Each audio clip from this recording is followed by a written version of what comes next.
Emilien et Florentine, je vais vous faire le tour de notre bâtiment. En plus aujourd'hui, c'est une belle journée. On a de la chance, on a du soleil. Et tout est prêt pour notre inauguration. Vous voyez à l'entrée une grille électrique. Un simple coup de fil et hop, elle s'ouvre. À côté, c'est notre réserve à incendie. 240 mètres cubes d'eau. C'est quand même plus sécurisant en cas de problème. Là à côté, vous voyez, c'est notre petit bâtiment. Enfin, quand je dis petit bâtiment, il fait quand même 500 mètres carrés. Lui, il est destiné à stocker tout ce qui est matériel de déchômage, les charrues et tous les outils portés. Vous voyez là-bas, c'est une caméra. On en a 4 au total. Elle surveille le jour et la nuit. Tu vois, Emilien, quand tu conduiras, faudra faire attention de ne pas rentrer dans les piquets, hein. Sinon on va devoir. Bon allez, on continue notre petit tour.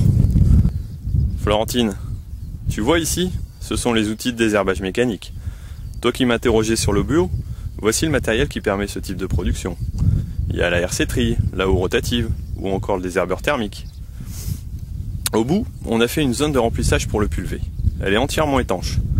Tête en l'air comme je suis, au moins, si je laisse le pulvé déborder, le liquide ira directement dans le phytobac. La petite cabane à côté, là, c'est un local hors gel. On y met le nettoyeur de pression, un surpresseur pour l'eau, et puis un compresseur. Plus un seul adhérent n'aura d'excuses pour dire qu'il n'est pas équipé pour nettoyer le matériel. À côté, vous voyez, les deux grands rectangles qui font chacun 7 mètres par 5. Attention, sautez pas dedans, hein, c'est pas des piscines. Hein. Ce sont des phytobacs. C'est un gars de la chambre d'agriculture qui nous a aidé à faire les plans, Monsieur Monchy.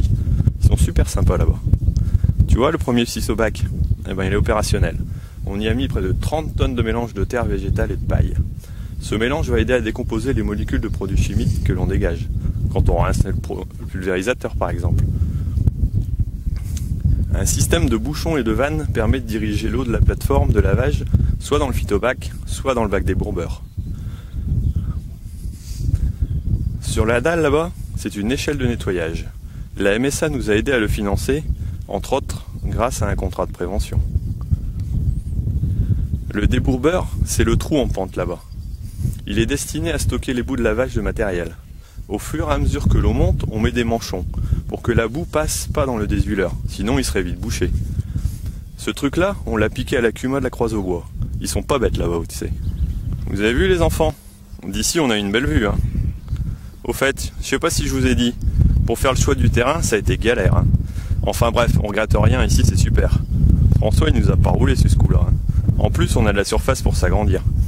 En même temps, vu les projets qu'on a, faudrait pas se retrouver coincé. Hein. Le grand bâtiment, lui, il fait 1500 mètres carrés. Il est en bois essentiellement. Et s'il est haut comme ça, c'est pour les panneaux. 1200 mètres carrés de photovoltaïque. En plus, il est orienté plein sud. Tant qu'à faire, autant profiter au maximum du soleil. Enfin, ça je vous expliquerai après. Là, c'est une double travée, 14 mètres de large, avec une dalle en béton.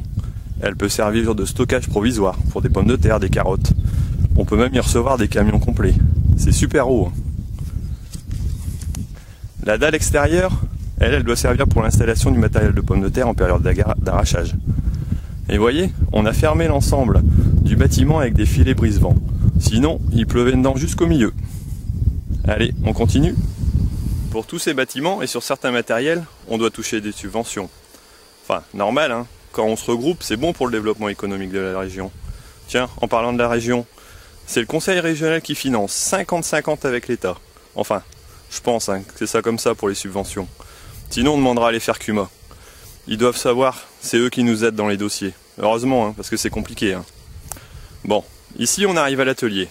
Il fait 280 mètres carrés. Il est fermé par 2 portes sectionnelles électriques. Hein. Les salariés vont pouvoir y travailler dans de bonnes conditions. C'est important.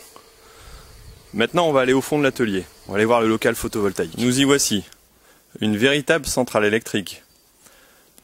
Là, il y a 18 onduleurs. 171 kW crête installés. Pour une production prévue de 170 000 kWh par an. Soit la consommation de 60 ménages hors chauffage. C'est bon pour la planète. Hein.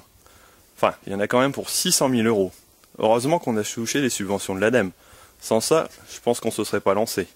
C'est pas un petit dossier. Hein. Là encore, un gars de la chambre nous a aidés. Un type super, Jacques Blarel. il est vraiment au top. On a été raccordé le 5 mars de cette année, 18 mois après la signature avec ERDF. Je vous raconte pas la galère, ça a été chaud. Enfin, maintenant c'est parti, le compteur tourne. Et avec les bénéfices, on espère pouvoir payer une partie du bâtiment. Et voilà la partie de vie. Un bureau pour le mécano, là au fond. Il y a aussi un toilette, une douche, un coin cuisine. C'est pas encore fini mais ça avance. Et puis là-haut, il y aura un bureau pour le secrétariat et une salle de réunion avec rétroprojecteur. Ça devrait être sympa. Bon, voilà les enfants. Notre petit tour est fini. Quand j'y pense, fallait quand même vraiment être fêlé pour se lancer dans une construction pareille. Enfin, vous savez, en plus d'avoir validé le projet, tous les gars de la CUMA ont donné un coup de main. Ça donne quand même un super résultat. Voilà ce qu'on peut faire quand on travaille ensemble.